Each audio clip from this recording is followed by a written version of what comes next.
இன்னைக்கு நம்ம பார்க்க போற செய்தி ஜப்பானையே அதிர்ச்சி அடைய வைத்த ஒரு சம்பவம். உலகத்துல எத்தனையோ பழமையான இடங்கள் இருக்கலாம், ஆனா சில இடங்கள் வெறும் கல்லும் மண்ணும் மட்டும் கிடையாது இல்லையா? அது பல நூற்றாண்டுகளோட நம்பிக்கையையும் வரலாற்றையும் சுமந்து நிற்கும் ஒரு பெரிய அடையாளம். அப்படிப்பட்ட ஒரு பிரம்மாண்டமான வரலாற்று பொக்கிஷம் இன்னைக்கு நம்ம கண்ணுக்கு முன்னாடியே கருகி சாம்பலாகி இருக்கு. 1000 வருஷத்துக்கும் மேல எந்த சூழ்நிலையிலையும் அணையாம எரிஞ்சுகிட்டு இருந்த ஒரு புனித நெருப்பு இருந்த இடம் இப்போ திடீர்னு ஒரு பெரிய தீ விபத்துல சிக்கி நாசமாயிருக்கு. இந்த செய்தி இப்போ உலகம் முழுக்க ஒரு காட்டுத்தீ மாதிரி பரவி எல்லாரையும் ஒரு மிகப்பெரிய சோகத்துல ஆழ்த்திருக்கு. 2026ஆம் ஆண்டு மே 20ஆம் தேதி ஜப்பான்ல இருக்கிற ஹிரோஷிமா, அங்க மியாஜிமா அப்படிங்கிற ரொம்பவே அமைதியான புகழ்பெற்ற ஒரு புனித தீவு இருக்கு. அங்க மவுண்ட் மிசன் மலையுச்சியில் அமைஞ்சிருக்க ரேகாடோ ஹால் அப்படிங்கிற பழமையான கட்டிடத்துல தான் இந்த நெஞ்ச பதற வைக்கிற சம்பவம் நடந்திருக்கு. ஒரு பக்கம் அமைதியான பனிமூட்டமான மலைப்பகுதி, ஆனா இன்னொரு பக்கம் எல்லாத்தையும் விழுங்குற மாதிரி எரியும் கொடூரமான தீப்பிழம்புகள். இத கற்பனை செஞ்சு பார்க்கும்போதே நமக்கு ரொம்ப பகீர்னு இருக்குல்ல. அன்னைக்கு காலையில உண்மையாவே அங்க என்ன நடந்துச்சு? சரியா காலையில 8:30 மணிக்கு அந்த கட்டிடத்துல இருந்து கரும் புகையும் தீயும் வருதுன்னு அதிகாரிகளுக்கு ஒரு எமர்ஜென்சி கால் வருது. தகவல் கிடைச்ச அடுத்த சில நிமிஷங்கள்ல தீயணைப்பு வீரர்கள் அந்த ஸ்பாட்டுக்கு விரைந்து போயிட்டாங்க. ஆனா அந்த கட்டிடம் முழுக்க முழுக்க மரத்தால ஆனது அப்படிங்கறதால தீ ரொம்ப வேகமா பரவ ஆரம்பிச்சிருச்சு. தீயணைப்பு வீரர்கள் பல மணி நேரம் அவங்க உயிரையே பணயம் வச்சு போராடியும் அந்த பழமையான கட்டிடத்தை காப்பாற்ற முடியல. அது கண் முன்னாடியே முழுசா எரிஞ்சு அழிஞ்சிடுச்சு. இப்போ இந்த டைம்லைன் ஸ்லைட கொஞ்சம் கவனிச்சு பாருங்க. ஏதோ ஒரு பழைய மரக்கட்டிடம் எரிஞ்சிடுச்சுன்னு உலகம் ஏன் இவ்ளோ ஃபீல் பண்ணணும்? ஏன்னா அந்த கட்டிடத்தோட மையப்பகுதியில உலகமே ரொம்ப பயபக்தியோட பார்க்குற ஒரு புனித நெருப்பு இருந்துச்சு.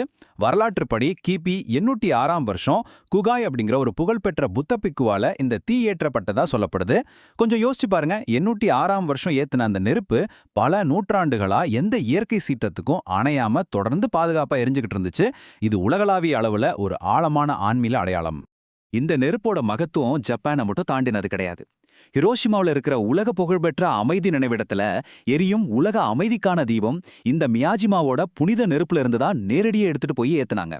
அப்படிப்பட்ட உலக அமைதியின் அடையாளத்துக்கு மூலாதாரமா இருந்த ஒரு புனித நெருப்பு இன்னைக்கு ஆபத்தில் இருக்குங்கிறது தான் இந்த செய்தியை சர்வதேச அளவுல ரொம்பவே எமோஷனலா மாத்திருக்கு. இந்த விபத்து அந்த புனித தலத்தோட அடையாளத்தையே சுக்குநூறா உடைச்சிடுச்சு. ஆனா இதுல நமக்கு கிடைச்ச ஒரே ஒரு ஆறுதலான விஷயம் என்னன்னா, தீப்பற்றின உடனே அங்க இருந்த துறவிகளும் பார்வையாளர்களும் ரொம்ப பாதுகாப்பா வெளியேற்றப்பட்டாங்க. யாருக்கும் எந்த உயிர் சேதமும் இல்லைன்னு அதிகாரிகள் கன்ஃபார்ம் பண்ணியிருக்காங்க. இருந்தாலும் அந்த பழமையான கட்டிடம் அப்படியே தீயில கருகி இடிஞ்சு விழறத சோஷியல் மீடியாவில் பார்க்கும்போது நிஜமாவே மனசுக்கு ரொம்ப கஷ்டமா இருக்கு. இந்த ஸ்லைட்ல ரொம்ப முக்கியமான ஒரு பாயிண்ட் இருக்கு. அதுதான் 2005ஆம் வருஷம். ஏன்னா இந்த அதிர்ச்சிகரமான சம்பவம் நடக்கிறது இது முதல் முறை கிடையாது.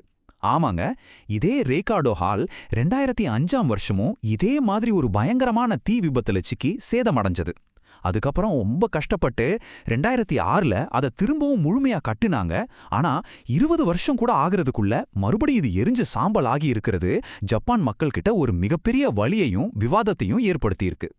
இவ்ளோ பாதுகாப்பா இருந்த இடத்துல எப்படி இப்படி ஒரு விபத்து நடந்துச்சு? இதற்கான காரணம் பத்தி இப்ப தீவிரமான விசாரணை போயிட்டு இருக்கு. சொல்லப்போனா ஒருவேளை ஷார்ட் சர்க்கியூட் மாதிரி ஏதாவது மின்கசிவு காரணமா இருக்கலாம்னு சந்தேகிக்கப்படுது. ஆனா அதிகாரப்பூர்வமா இன்னும் ஜப்பான் அதிகாரிகள் எதையும் கன்ஃபார்ம் பண்ணல. உண்மையான காரணம் என்னங்கிறது சீக்கிரமே நமக்கு தெரிய வரும். இந்த சம்பவம் நம்மள ரொம்ப ஆழமா யோசிக்க வைக்குது. பல நூற்றாண்டுகளா பாதுகாக்கப்பட்ட ஒரு விஷயம் வெறும் சில நிமிஷங்கள்ல அழிஞ்சு போறதுக்கான ஆபாயம் எவ்வளவு பெருசு பாத்தீங்களா? இப்போ இணையத்துல ஒரு வாசகம் ரொம்ப வைரல் ஆகிட்டு இருக்கு. 1200 வருட புனித நெருப்பு தப்பிச்சுது, ஆனா அதை சுத்தி இருந்த கூரை எரிஞ்சிடுச்சு. இந்த வார்த்தைகள் அந்த நெருப்போட அசாத்தியமான வலிமையையும் அதே சமயம் மனிதர்கள் கட்டின இந்த கெட்டிடத்தோட பலவீனத்தையும் ரொம்ப அழகா நமக்கு உணர்த்துது. இப்போ ஜப்பான் அதிகாரிகள் அந்த இடிபாடுகளுக்கு நடுவுல தீவிரமா இறங்கி ஆய்வு செஞ்சுட்டு இருக்காங்க.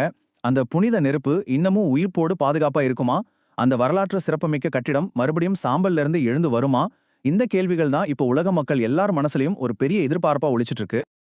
இப்போ ஒரு நிமிஷம் கண்மூடி இத கற்பனை செஞ்சு பாருங்க. உடைந்த அந்த கட்டடத்தோட இடிபாடுகளுக்கு நடுவுல அதிகாலை சூரிய உதயத்தின் போது அந்த புனித நெருப்பு இன்னமும் மௌனமா ஆனா ரொம்ப உறுதியா எரிஞ்சுகிட்டு இருக்கு. வரலாறு எத்தனையோ அழிவுகளை சந்திச்சாலும் நம்பிக்கை அப்படிங்கிற நெருப்பு மட்டும் எப்போதுமே அணையாது இல்லையா? இந்த ஒரு ஆழமான சிந்தனையோட இன்னைக்கு நம்ம பார்த்த இந்த செய்தியை முடிச்சுக்கலாம். இது போன்ற அதிர்ச்சிகரமான உண்மை சம்பவங்கள், உலகை உலுக்கும் செய்திகள் மற்றும் டாக்குமெண்ட்ரி கதைகளை தொடர்ந்து தெரிஞ்சுக்கொள்ள மறக்காம நம்ம சேனலை லைக் பண்ணுங்க, ஷேர் பண்ணுங்க, சப்ஸ்கிரைப் பண்ணுங்க.